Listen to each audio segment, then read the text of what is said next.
Okay, so Dan, thank you for joining us. Tell me a little bit about the business you founded at 16. You said you kind of dropped out of school and followed your passion first. So tell me a little bit about what that was about and how it progressed from where it is today. Yeah, so when I was in school, I used to ride bikes professionally, and I was really into the market and into the sport itself. And I noticed that I always wanted the latest parts. However, there was always a supply issue with these particular products. So I contacted manufacturers and start sort of saying to them, look, there's a shortage on supply in the UK for these parts. Am I able to sort of, import your product and sell it? And at the age of 16, I didn't really know much about the business side of things. And, it was literally a straightforward asking a question. And, they said yes. And it all started from there, really. And start getting a couple brands on board, exclusive UK distribution. And then, got all the brands eventually. And at the age of 16, I was so passionate about the sport. I wanted to be the Europe's largest bicycle sports goods supplier, and in 3 years I achieved that. And when I got to that stage, I had pretty much all the brands and pretty much had most market share in this sport. And then from then it was sort of quite repetitive afterwards, and I guess when I started learning to drive, my passion sort of faded away and went into the cars.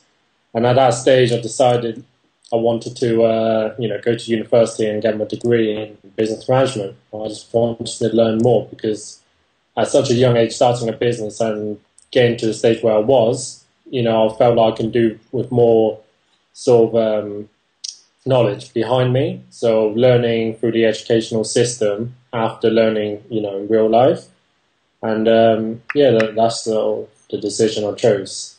Okay, now at the age of 16, most people are still playing video games, and you're going out and thinking you can change a trend or actually bring to market something that where there's a void. What gave you the motivation to do that at such a young age? Was there an influence in your life, or had something happened to you that made you so motivated to go out there and get things done? I think it's, I started riding bikes at a very young age, around like 10, 11, and I really got to a professional level where I got sponsors. And my passion for the sport was great. I loved everything about it. And this all led me to wanting to sell the products because I was obsessed with the parts. I wanted all the manufacturers. I wanted all the products that was available on the market in my own warehouse. And then that has led to sort of like the motivation to really pursue this. And then that led to designing my own products, my own line of bicycle parts from frame, forks, and wheels. And, again, I took this to the market and it was greatly received. And, in terms of the passion and motivation, I think it's just what's the word? The passion for the sport, the obsession. So how do you take a product to market when you're that young? Like, how do you get taken seriously? Like, that's got to be somewhat of a gap, right? Like, for people? Yeah, I mean, being respected in the sport really helped. So a lot of, I guess, the end user, the consumer, the riders themselves knew me. So this really helped when I launched my product. I did prototypes, which I allowed a lot of users to, test ride and kept them sort of through the process from prototype to Mark II and then the final production model. And this way, people felt involved with the brand. And when it was ready, it's already hyped up. So when it was launched on the website, it just sold. And we had international distribution as well. We had a lot of distributors in Europe, America, and Asia. So again, these just all naturally came because these companies obviously look through the forums and they watch videos and they just sort of spot this new brand and they can see it's well received. So they would just contact us and say, look, I want to be a distributor. So then it sort of led to one thing after another. And we sort of made exclusive deals with particular countries so that they will buy bigger bulk rather than, small quantities because, we want to shift the stock as quick as possible, in time for the new stuff. So you did this between the age of 16 and 20. Yes. You did this for about 4 years. What kind of revenue was your company generating yearly? I think at the age of 17, I was probably making about £20,000 a week. So a month was about 80,000. So that was pretty good revenue for a 17-year-old, right? Yeah, it was really good. But at the same time, I didn't really know much because before I never had a job and I didn't know what the sort of national average income was. Mm-hmm. I knew this after sort of when I started the business, I went into studying and then obviously, a lot of friends were starting to work then and I asked them, what they're making and, it's the standard sort of hourly rate. And then I realized shit, damn, I just couldn't believe.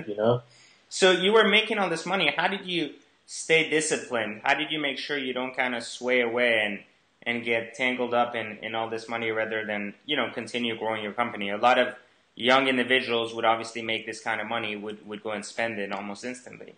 Yes, I think I was just putting the money back into the businesses, with buying like a warehouse for the company that, that involved a bit of, investment into that. And also with the website at the time, I was constantly investing into the website to make it more advanced, make it a lot more efficient and advertising. And I guess all that mattered to me at the time, it was just really the company itself. And I wanted to be the best. So I didn't really think about, spending money for myself or on myself. Because at that age, I didn't really, needed anything or whatever, I guess I didn't really social that much because I was just so focused on the business. Mm-hmm.